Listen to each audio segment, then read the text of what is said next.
तो स्वागत है दोस्तों आपका एक बार फिर से। और आज हम जो है दिल्ली सल्तनत जो है स्टार्ट करने वाले हैं। दिल्ली सल्तनत जिसका जो टाइम पीरियड है आपका 1200 से लेकर 1526 तक के कुल 320 वर्षों तक जो है दिल्ली पर मुस्लिम सुल्तानों का शासन रहा। ठीक है जी। भारत पर जो शासन करने वाले 5 वंशों के सुल्तानों के शासनकाल को दिल्ली सल्तनत या फिर सल्तनत ए हिंद या फिर सल्तनत ए दिल्ली जो कि कहा जाता है। ठीक है जी। आपका क्वेश्चन यहाँ से क्या बन सकता है कि दिल्ली सल्तनत काल को किस किस नामों से बुलाया जाता है। तो याद रखना, या तो दिल्ली सल्तनत या फिर सल्तनत ए हिंद या फिर सल्तनत ए दिल्ली जो कि कहा जाता है। तो दिल्ली सल्तनत में हम मुख्य रूप से 5 वंशों के बारे में पढ़ते हैं। सबसे पहला आता है आपका गुलाम वंश, जो जिसका टाइम पीरियड है 1206 से 1290। ठीक है जी। जिसमें आपको मिश्रित जाति के शासक देखने को मिलेंगे। उसके बाद है खिलजी वंश, जिसमें 1209 से 1320 तक ये शासन करते हैं, जिसमें निम्न जाति और छोटा कार्यकाल इनको देखने का मिलेगा। उसके बाद है तुगलक वंश, जिसका टाइम पीरियड है 1320 से 1414 और सबसे लंबा जो कार्यकाल है वो इनका रहता है तुगलक वंश का। उसके बाद है सैयद वंश, जो कि 1414 से 1451 तक ये शासन करते हैं और उच्च जाति के ये होते हैं। उसके बाद है लोधी वंश, जो कि 1451 से 1526 तक शासन करते हैं और ये जो है अफगान जाति से संबंधित होते हैं। तो दोस्तों आज की वीडियो में हम जो है केवल गुलाम वंश के बारे में पढ़ने वाले हैं, क्योंकि दोस्तों एकदम से हम सारे पढ़ेंगे तो हम जो है अच्छे से उसका रिवीजन नहीं कर पाएंगे। ठीक है, तो इसलिए हम जो है एक एक वंश के बारे में पढ़ेंगे, जिससे कि आपको चीज़ें आसानी से याद हो सकें और आप उसको समझ सको। ठीक है, तो वीडियो को स्टार्ट करने से पहले आपसे एक रिक्वेस्ट है कि अगर आप चैनल पर नए हैं तो चैनल को सब्सक्राइब कर लें, वीडियो को लाइक करें, शेयर करें और कमेंट करें। तो चलिए स्टार्ट करते हैं कि इनमें से जो 4 वंश हैं वो मूल्यतः थे तुर्क। ठीक है जी। जबकि अंतिम जो वंश था, जो लोधी वंश था, ये कौन था? ये अफगान वंश का था। ठीक है जी। अब इनको याद करने की ट्रिक क्या है? ठीक है जी। तो वंश को अगर हम याद करेंगे गुलाब खिले तो सांस लो। ठीक है जी। गुलाब खिले तो सांस लो। गुलाब से हो गया गुलाम वंश, खिल से हो गया खिलजे, खिले से हो गया खिलजी वंश, और तो से हो गया तुगलक वंश, सांस से हो गया सैयद वंश और लो से हो गया लोधी वंश। ठीक है जी। संस्थापक की बात करें तो संस्थापक है ऐबक जल गया खीबो। ठीक है जी। ऐबक जल गया खीबो। ऐबक से हो गया कुतुबुद्दीन ऐबक, जल से हो गया जलालुद्दीन। ठीक है जी। गया से हो गया गयासुद्दीन और खी से हो गया खीजर खां और बो से हो गया बहलोल लोदी। ठीक है जी। तो अब हम सबसे पहले हम बात करेंगे गुलाम वंश की। आज की वीडियो में हम गुलाम वंश को अच्छे से पढ़ने वाले हैं, जिसका टाइम पीरियड है 1206 से 1290। ठीक है जी। तो इस वंश को गुलाम वंश इसलिए कहते हैं क्योंकि इसके जो संस्थापक थे वो थे कुतुबुद्दीन ऐबक, जो कि मोहम्मद गोरी के गुलाम थे। ठीक है जी। और मोहम्मद गोरी के बारे में हम जो है वो पिछली वीडियो में पढ़ चुके हैं। अगर आपने नहीं देखे तो आप जाकर देख सकते हैं, लिंक वीडियो के डिस्क्रिप्शन में। अब है कि गुलामों को फारसी में क्या कहते हैं? बंदगाह। गुलामों को फारसी में बंदगाह कहा जाता है और उन्हें जो सैनिक सेवा के लिए खरीदा जाता था। किनको? गुलामों को। अब है कि इस वंश की जो दरबारी भाषा थी वो थी फारसी और इस वंश की सबसे प्रमुख भाषा भी फारसी थी। अब जो गुलाम वंश है इस वंश को क्या क्या कहते हैं? एक तो कहते हैं इलबरी, दूसरा है मामलुक या फिर दास। ठीक है जी। गुलाम वंश के कितने नाम हैं? इलबरी, मामलुक और दास। ठीक है जी। तो अब बात करेंगे गुलाम वंश के प्रमुख शासक कौन कौन से हैं। तो सबसे पहले आते हैं आपके कुतुबुद्दीन ऐबक। ठीक है जी। जो कि कुतुबी वंश से संबंधित थे और इनका जो टाइम पीरियड रहता है वो है 1206 से 1210। उसके बाद आते हैं आराम शाह, जो कि 1210 ईस्वी में।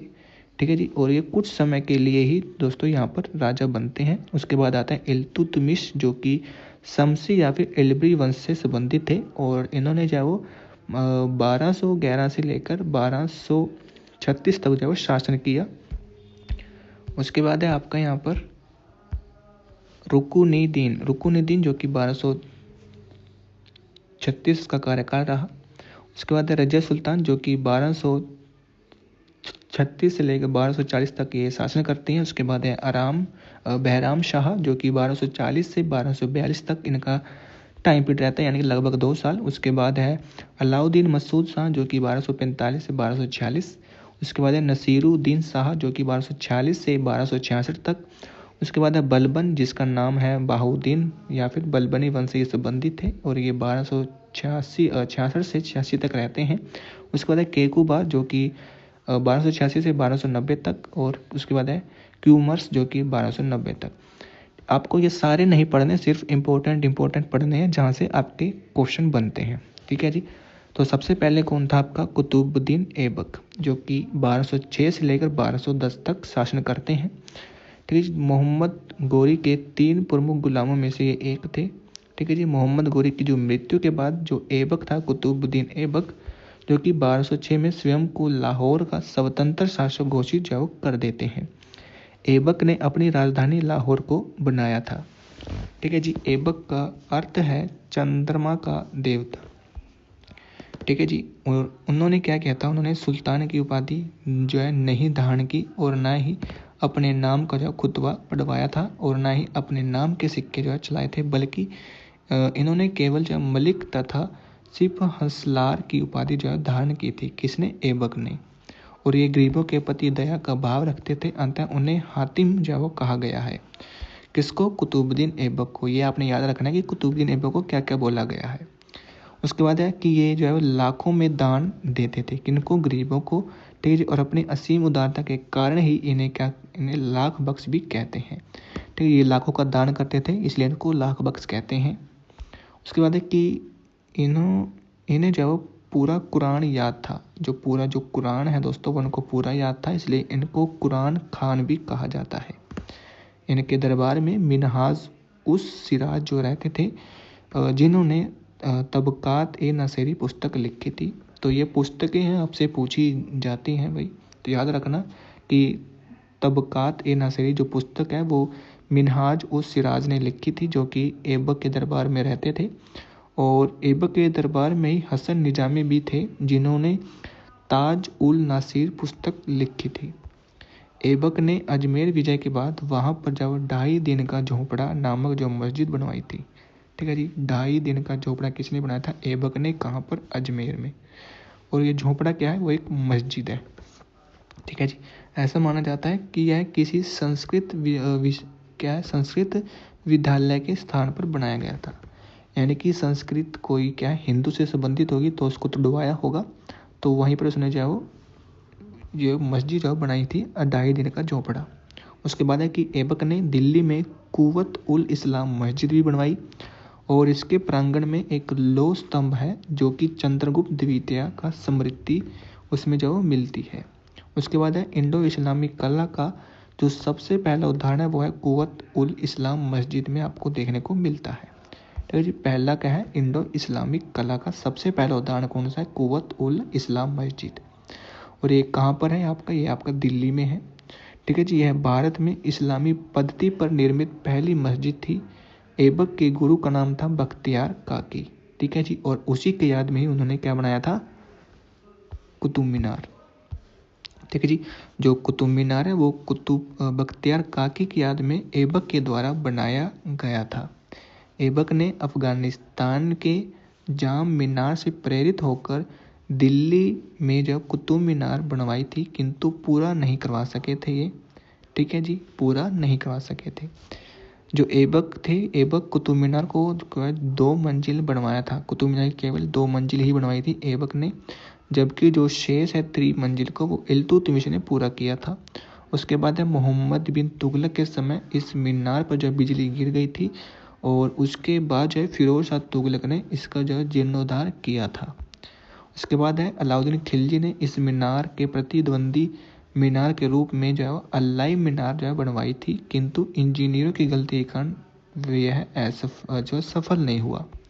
उसके बाद है कि अलाउद्दीन खिलजी ने कुव्वत उल इस्लाम मस्जिद के प्रवेश द्वार के रूप में अलाई दरबार जो बनवाया था। ठीक है जी। अलाई दरबार, इनके बारे में हम सब आगे पढ़ेंगे। उसके बाद है कि 1210 में लाहौर में चौगोन यानी कि पोलो खेलते हुए जो घोड़े से जो गिरकर है कुतुबुद्दीन ऐबक की मृत्यु हो गई थी। और जो ऐबक का सहायक सेनापति था वो था बख्तियार खिलजी। ऐबक का मकबरा कहाँ पर है? लाहौर में, और लाहौर ही इसकी राजधानी थी। ऐबक को घुड़सवारी और धनुर्विद्या जो कि अब्दुल अजीज कूफी के द्वारा जो सिखाया गई थी, घुड़सवारी और धनुर्विद्या यानी कि धनुष चलाना। उसके बाद आता है आराम शाह 1210 से 1211। यह ऐबक का क्या था, उत्तराधिकारी था किंतु अयोग्य था। और 1211 ईस्वी में इल्तुतमिश ने इसे हटाकर खुद जो शासक बन गया। यह मात्र 8 महीने तक की जो शासन इसने जो किया था, किसने, आराम शाह ने। और इसकी हत्या जो इल्तुतमिश के द्वारा कर दी गई थी। उसके बाद इल्तुतमिश जो शासक बन जाता है और ये जो 1211 से लेकर 1236 तक जो शासन करते हैं। और इल्तुतमिश यानी कि इस गुलाम का गुलाम कहते हैं, इसे गुलामों का गुलाम कहते हैं। किसको, इल्तुतमिश को, क्योंकि यह ऐबक का क्या था, गुलाम था। ऐबक भी क्या था, गुलाम था, और ये ऐबक का गुलाम था यानी कि गुलामों का गुलाम कहते हैं किसको, इल्तुतमिश को। और यह जो है 1211 में गद्दी पर बैठता है और इसके बचपन का नाम था अल्तमश। ठीक है जी, इल्तुतमिश का नाम था बचपन का नाम अल्तमश। और इसका जो पूरा नाम है वो है शमशुद्दीन इल्तुतमिश। इसके पिता का नाम था इलम खां और जो कि इल्बरी तुर्क था। ठीक है जी, 1215 के त्राइन के तृतीय युद्ध में इसने जो याल्दोज को पराजित किया था। तो आपसे पूछ सकता है कि तृतीय युद्ध यानी कि त्राइन का जो तृतीय युद्ध है वो किसके बीच होता है, तो वो होता है आपका इल्तुतमिश और याल्दोज के बीच। कब, 1215 में। और इसने क्या किया, सुल्तान की उपाधि धारण की तथा अपने नाम का खुतबा जो कि पढ़वाया था। अब ये खुतबा क्या होता है, ये जो मुस्लिमों में होता है। ठीक है भाई। उसके बाद है कि शासक बनने से पहले यह बुदायूं यानी कि उत्तर प्रदेश का सूबेदार था। कौन, इल्तुतमिश। और इसने जो अपनी राजधानी है वो लाहौर से दिल्ली को बनाया था। ठीक है जी, लाहौर से दिल्ली। और इसने शासक बनने के लिए जो कि 1229 ईस्वी में खलीफा अल मुन्नतसिर बिला से जो खिल्लत जो है हासिल की। इल्तुतमिश को गुबद तथा मकबरा निर्माण का जनक कहते हैं। ठीक है जी, गुबद और मकबरा निर्माण का जनक किसे कहते हैं, इल्तुतमिश को। इल्तुतमिश ने अपने पुत्र नसीरुद्दीन मोहम्मद का मकबरा जो कि सुल्तानगढ़ी में बनवाया था। ठीक है जी, इल्तुतमिश ने क्या किया, अपने पुत्र नसीरुद्दीन महमूद का जो मकबरा है वो कहाँ पर बनाया, सुल्तानगढ़ी में। उसके बाद है कि इल्तुतमिश ने न्याय मांगने के लिए लाल वस्त्र पहनने की परंपरा चलाई थी। यानी कि अगर किसी को न्याय मांगना है तो वो लाल वस्त्र पहनकर आया करेगा। ठीक है जी। उसके बाद है कि इल्तुतमिश ने भारत में एकता व्यवस्था का प्रारंभ की। एकता क्या है, एक अरबी शब्द है। एकता की जानकारी हमें अबू अली हसन के द्वारा रचित सियासतनामा में मिलती है। ठीक है जी। आप पूछ सकते हैं कि यह सियासतनामा लिखी किसने, अबू अली हसन ने। और एकता व्यवस्था में क्या होता था कि कर्मचारियों को वेतन के बदले भूमि जो है वो दी जाना। ठीक है, एकता व्यवस्था यानी कि क्या है, कर्मचारियों को पैसे ना देकर क्या देना, भूमि देना। और इल्तुतमिश ने क्या किया था, 40 तुर्क सरदारों का एक सलाहकार परिषद बनाया जिसे तुर्क के चहलगामी या फिर 40 दल जो है कहते हैं। और इसके समय ख्वारिज़्म के शासक जियाउद्दीन मांग भरने का पीछा करते हुए चंगेज खां जो कि दिल्ली की सीमा तक पहुंच गया था। अतः इल्तुतमिश ने जियाउद्दीन को अपनी शरण में जो नहीं लिया, अदरवाइज जो चंगेज खां था वो दिल्ली पर आक्रमण कर देता और इल्तुतमिश को शायद मार भी देता। तो इल्तुतमिश को शुद्ध इस्लामिक पद्धति का वास्तविक संस्थापक जो वो कहते हैं। ठीक है, शुद्ध इस्लामिक पद्धति का वास्तविक शासक कौन, इल्तुतमिश। उसके बाद 1225 में इल्तुतमिश ने बिहार शरीफ तथा बाढ़ पर अधिकार किया और यह बिहार में अपना प्रथम सूबेदार मलिक अलाउद्दीन जानी को जो नियुक्त किया था। यह शुद्ध अरबी सिक्का चलाने वाला प्रथम शासक था। कौन, इल्तुतमिश। क्या चलाए थे, शुद्ध अरबी सिक्का। इसने चांदी का टका तथा तांबे का जित्तल जो है शुरू किया था और ख्वाजा मोइनुद्दीन चिश्ती की दरगाह में इल्तुतमिश द्वारा बनाया गया था। ठीक है जी, जो ख्वाजा मोइनुद्दीन की जो दरगाह है उसको इल्तुतमिश के द्वारा बनाया गया था। और 1236 में इल्तुतमिश की मृत्यु हो गई थी। इसने अपने जीवन काल में ही रजिया सुल्तान को उत्तराधिकारी जो नियुक्त कर दिया था। इल्तुतमिश की मृत्यु के बाद 40 सरदारों ने, जो 40 सरदारों का जो ग्रुप बनाया गया था, उन्होंने क्या किया, रजिया सुल्तान को क्या शासक ना बनवाकर जो है रुकनुद्दीन फिरोज शाह को शासक बना दिया। अब उसके शासनकाल में सल्तनत की वास्तविक सत्ता उसकी माता शाह तुर्कान के हाथों में थी। वह अति महत्वाकांक्षी और निर्दयी महिला थी और रजिया ने न्याय के लिए लाल वस्त्र पहनकर मस्जिद के आगे चली गई और जनता के हस्तक्षेप के बाद वह शासिका बनी। अब उसने लाल वस्त्र क्यों पहने? क्योंकि क्या किया था? न्याय के लिए क्या था उसने? इसके पिता थे इल्तुतमिश ने क्या है? लाल वस्त्र पहनने की प्रथा शुरू की थी जब किसी को क्या चाहिए? न्याय चाहिए। उसके बाद हम आते हैं रजिया सुल्तान। 1236 से लेकर 1240 तक शासक ये करती हैं और यह जो भारत की प्रथम महिला शासिका थी, यह पुरुषों की भांति वस्त्र कुबा यानी कि कोट और कुला यानी कि टोपी पहनकर जो है दरबार आने लगी, जो कि 40 सरदारों को पसंद नहीं था। दिल्ली के जलालुद्दीन याकूत जो कि अशफ शाला का प्रधान था के साथ रजिया का घनिष्ठ संबंध थे और इसे जब अमीर ए आखुर नियुक्त जो किया। रजिया सुल्तान ने अपने हिसाब से इक्ताओं में परिवर्तन एवं अधिकारों को नियुक्त किया। इस क्रम में ऐतगीन को बदायूं को इक्तादार और फिर अमीर ए हाजिब का जो पद दिया। अल्तुनिया को सरहिंद यानी कि बठिंडा जिसको बोलते हैं का इक्तादार जो है नियुक्त किया। किसको? अल्तुनिया को। अल्तुनिया कौन था भाई?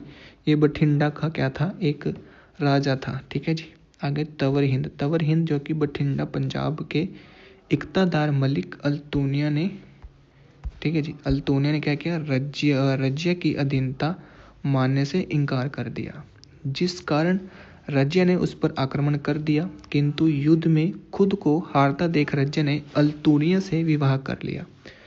किंतु रास्ते में लौटते समय डाकुओं के हमले में हरियाणा के कैथल में रजिया एवं अल्तुनिया की हत्या कर दी गई और दिल्ली में 40 सरदारों ने याकूत की हत्या कर दी। उसके बाद है कि रजिया एक असफल शासिका साबित हुई और इसका प्रमुख कारण था इसका महिला होना।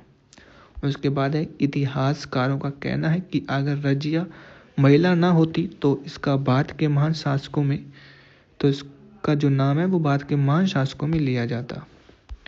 इतिहासकार मिनहाज का कहना है कि भाग्य ने उसे पुरुष नहीं बनाया वरना उसका समस्त गुण उसके लिए लाभप्रद हो सकते थे और रजिया में वे प्रशंसनीय गुण थे जो एक सुल्तान में होने चाहिए। उसके बाद आता है बहराम शाह। 1240 से 1242 लगभग 2 साल रहते हैं। रजिया सुल्तान की मृत्यु के बाद बहराम शाह जो कि 1240 में दिल्ली की गद्दी पर बैठते हैं और बहराम शाह के शासनकाल में ही सल्तनत में प्रथम बार सन 1241 में मंगोलों ने तैर के नेतृत्व में भारत पर आक्रमण किया और उसका प्रथम आक्रमण मुल्तान पर था। बहराम शाह को दिल्ली के तुर्क सरदारों द्वारा बंदी बनाकर 1242 में उसकी हत्या कर दी गई। उसके बाद है अलाउद्दीन मसूद शाह। अलाउद्दीन मसूद शाह जो कि 1242 से 1246 तक शासन करते हैं, केवल 4 वर्ष। यह दिल्ली की गद्दी पर 1242 में बैठा। यह सिखों पर बगदाद के अंतिम खलीफा का नाम सर्वप्रथम अंकित करवाया था। ठीक है जी, याद रखना क्या करवाया था इसने? सिखों पर क्या कराया था? बगदाद के अंतिम खलीफा का नाम सर्वप्रथम अंकित करवाया था। उसके बाद है कि अलाउद्दीन मसूद शाह के शासनकाल में समस्त शक्तियाँ 40 अमीरों के समूह तुर्कान ए चहलगामियों के हाथों में थी। यह अपना अमीर ए हाजिब गयासुद्दीन बलबन को जो नियुक्त किया था।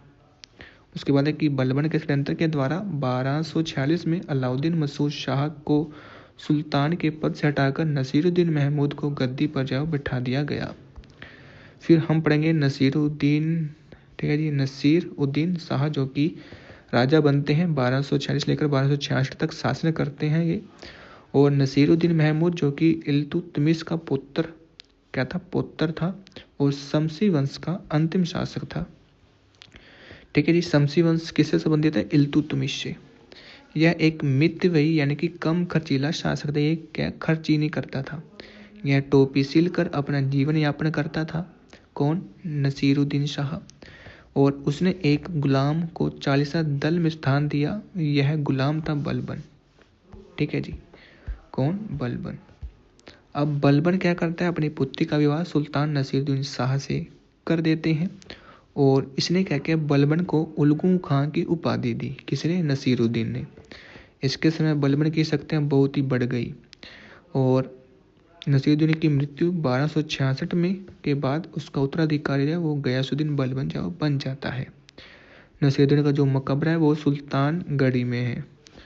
अब बलबन राजा बन गया क्योंकि सारे राजा मर गए थे, तो बलबन आता है जो कि 1266 से 1286 तक शासन करते हैं। बलबन का वास्तविक जो नाम है वो था बहाउद्दीन, और ये काफ़ी बार आपसे एग्जाम में पूछा जाता है। और ये इलबरी जाति का तुर्क था, ठीक है जी, इलबरी जाति का। यह ईरान का रहने वाला था, ठीक है जी, ईरान से इलबरी, ठीक है। और इसका पूरा नाम था गयासुद्दीन बलबन। रजिया सुल्तान के समय बलबन अमीर ए शिकार के पद पर कार्य कर रहा था, और यह दिल्ली की गद्दी पर 1266 में बैठता है। इसने क्या किया, इसने सिजदा का मतलब होता है घुटनों पर बैठकर शीश निभाना तथा पेबोस यानी कि पाँवों को चूमना जैसी जो कि ईरानी पत्तियों को भारत में इसने लागू किया। इसने जो है नौरोज़ त्यौहार यानी कि फारसी में जो त्यौहार होता है नवरोज़ त्यौहार, उसको जो इसने प्रारंभ किया। इसने राजा के राजस्व सिद्धांत को लागू किया। बलबन के राजस्व सिद्धांत का स्वरूप ईरान के फारसी तत्वों से जो लिया गया है, और इसके अंतर्गत बलबन सुल्तान को पृथ्वी पर अल्लाह का प्रतिनिधि मानता था। बलबन सुल्तान को पृथ्वी पर क्या कहता था, अल्लाह का प्रतिनिधि। बलबन कहता था कि सुल्तान नियाबत एक खुदाई एवं जिल ए इलाही है, ठीक है जी। इसने कहा था कि राजा ईश्वर का प्रतिनिधि या फिर छाया होता है, ठीक है जी। और बलबन ने क्या की थी, लौ एवं रक्त की नीति अपनाई थी, अर्थात आक्रमण नीति को अपनाया था। बलबन ने चालीसा दल को जो है समाप्त कर दिया गया। बलबन ने यूपी में एक नए मुक्तेश्वर मस्जिद बनवाई थी। बलबन ने अपने दरबार में गठन फारसी पत्ती पर किया गया था। तो यह अपने दरबार का जो गठन है वो फारसी पत्ती पर करते हैं। यह अपनी शक्तियों को संगठित करने के बाद जो जिल ए इलाही का उपाधि धारण कर लेते हैं। कौन, बलबन। बलबन की उपाधि थी जिल ए इलाही। बलबन ने स्वयं को नाइब ए खुदाई कहा है। प्रथम बार इमारतों में मौजूद शाही मेहराब बलबन के मकबरे में देखा गया, ठीक है जी। जो शाही मेहराब है वो बलबन के मकबरे में देखा गया। बलबन ने सीमा विस्तार की नीति को नहीं अपनाया। इसके शासनकाल में विद्रोह करने वाला तुगरील खां बंगाल का गवर्नर था। बलबन दिल्ली का प्रथम सुल्तान था जिसने दरबार में गैर इस्लामिक प्रथाओं का प्रचलन किया, और इसी के समय सेना को वंशानुगत बना दिया गया। इसने दीवान ए अर्ज नामक एक सैन्य विभाग की स्थापना की थी, ठीक है जी। दीवान ए अर्ज क्या था, सैन्य विभाग। ये आपसे पूछा जाता है किसने बनाया था, बलबन ने, ठीक है जी। फारसी कवि अमीर खुसरो, ठीक है जी, अमीर खुसरो और अमीर हसन बलबन के दरबार में रहते थे, और 1286 में फिरोज शाह ने इसकी हत्या कर दी थी, जिसे जलालुद्दीन खिलजी भी कहते हैं। यानी कि बलबन की मृत्यु हो गई थी 1286 में, जिसकी मृत्यु की गई थी खिलजी वंश के शासक फिरोज शाह के द्वारा। अगला शासक केकूबाद बना, जो कि एक अयोग्य शासक था, और इसने 1 वर्ष तक जो शासन किया। उसके बाद है केकूबाद, जो कि 1287 से 1290 तक शासन करते हैं। यह दिल्ली गद्दी पर 1287 में बैठा। यह मोइनुद्दीन की उपाधि धारण किया। इसके सेनापति का नाम था जलालुद्दीन फिरोज खिलजी। जलालुद्दीन फिरोज खिलजी द्वारा इसकी हत्या करके उसे यमुना नदी में फेंक दिया गया। किसको, केकूबाद को। इसके बाद शमसुद्दीन कैमूर्स, जो कि 1290 में। केकूबाद का 3 वर्षीय पुत्र शमसुद्दीन को कैमूर्स की उपाधि दिया गया। इसकी भी हत्या जो है जलालुद्दीन फिरोज खिलजी के द्वारा कर दी गई, और गुलाम वंश का अंतिम शासक था। कौन, कैमूर्स। कैमूर्स ना देकर आपको केकूबाद भी ऑप्शन में मिल सकता है, क्योंकि जो कैमूर्स था ये इसका पुत्र था, ठीक है। तो इसलिए शासक पूछे तो केकूबाद आएगा। तो ये था भी आपका गुलाम वंश पूरा कंप्लीट हमने पढ़ा। तो उम्मीद करूँ आपको वीडियो अच्छी लगी होगी। वीडियो अच्छी लगे तो वीडियो को लाइक कर देना, चैनल पर नए हैं तो चैनल को सब्सक्राइब कर लेना, क्योंकि नेक्स्ट वीडियो हम जो खिलजी वंश के बारे में पढ़ने वाले हैं पूरा डिटेल के साथ। तो मिलते हैं नेक्स्ट वीडियो में।